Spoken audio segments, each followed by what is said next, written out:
प्रश्नावली 4.2 का हमारा क्वेश्चन नंबर 5 है। एक समकोण त्रिभुज की ऊंचाई इसके आधार से 7 सेंटीमीटर कम है। इसका मतलब आधार ज़्यादा है, आधार से ऊंचाई जो है कम है। यदि कर्ण 13 सेंटीमीटर का हो तो अन्य दो भुजाएं ज्ञात कीजिए। ठीक, कर्ण हमें दे रखा है 13 सेंटीमीटर और पूछ रहा है कि इसकी आधार और ऊंचाई कितनी कितनी होगी। तो हम इस क्वेश्चन को क्या किए हैं, लिख लिए हैं। इस क्वेश्चन को हम क्या किए हैं, लिख लिए हैं। तो हम सबसे पहले क्या बना लेते हैं, समझने के लिए एक त्रिभुजी बना लेते हैं। आधार क्या है, ज़्यादा है और ऊंचाई कम है। ठीक, ये हो गया हमारा कर्ण, ये हो गया हमारा आधार,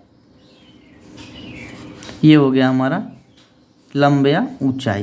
ठीक, ये हो गई ऊंचाई। तो ये क्या कह रहा है कि आधार से 7 सेंटीमीटर कम है क्या ऊंचाई।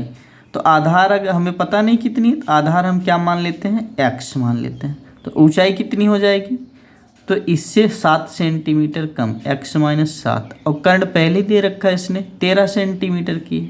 ठीक, तो यहाँ हम लिखेंगे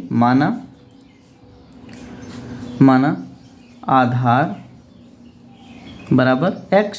ठीक, और तो ऊंचाई कितनी हो जाएगी, ऊंचाई हो जाएगी हमारे पास 7x - 7, x - 7 हो जाएगी। ठीक, तो हमें पता है पाइथागोरस प्रमेय क्या होता है। ठीक, पाइथागोरस प्रमेय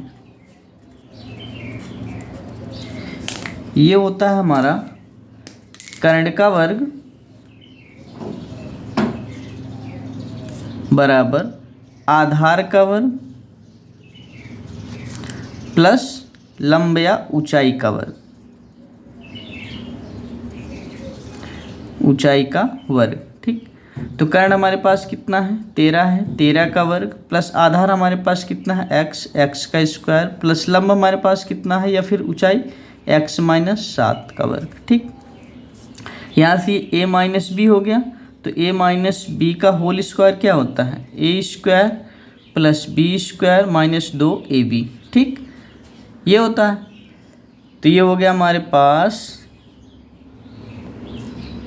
x स्क्वायर प्लस यहाँ से x स्क्वायर, a का स्क्वायर मतलब x का स्क्वायर, b का स्क्वायर मतलब 7 का स्क्वायर, 7 का स्क्वायर करेंगे 7 × 7 = 49 - 2ab, 2ab।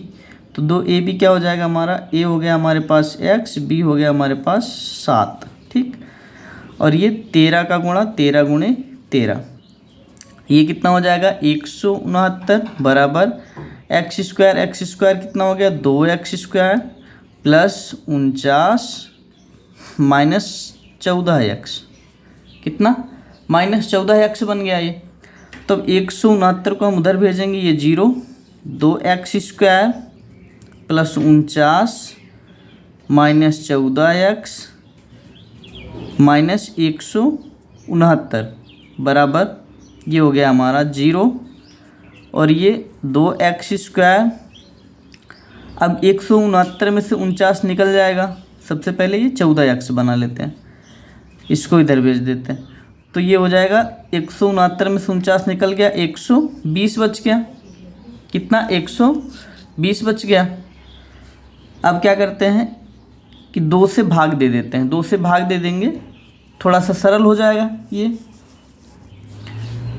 तो x स्क्वायर बचेगा माइनस यहाँ पे 7x बचेगा माइनस ये 60 बच जाएगा। ये हमारा समीकरण बन गया।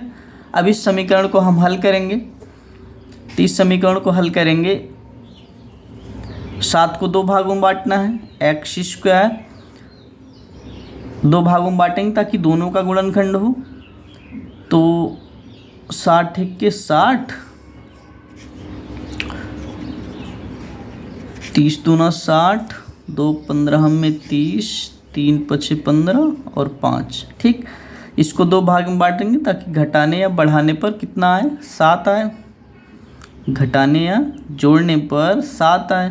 तो 2 × 2 = 4, 3 × 12 12 में से 5 निकल गया 7, हाँ ये सही है, -12x प्लस 5x -60। ठीक, तो यहाँ से हम क्या करते हैं, x कामन ले लेते हैं। क्या करते हैं, x कामन ले लेते हैं। तो x कामन लेंगे तो x बच जाएगा, -12 बचेगा, यहाँ पे +5 कामन लेते हैं, x -12 बचेगा। ठीक, एक कोष्ठक में हो गया x -12, एक कोष्ठक में हो गया x + 5। ठीक, तो यहाँ से अगर हम x -12 बराबर 0 कर दें, x + 5 इधर आएगा, 0 ही होगा। ठीक, तो x बराबर क्या हो जाएगा, x बराबर हो जाएगा हमारा 12, 12 इधर आ जाएगा, प्लस में हो जाएगा। तो x हमारा क्या है, ये है आधार। ठीक, और ऊंचाई हमारी कितनी थी, ऊंचाई हमारी थी x - 7। ठीक, ऊंचाई कितनी थी, x - 7। तो x - 7, x कितना है, 12 है, -7, ये हो गया हमारा 12 में से 7 गए 5। ठीक, आधार आया हमारा 12, ऊंचाई आई हमारी 5, और कर्ण हमें पहले ही दे रखा था इसने 13 सेंटीमीटर। ठीक।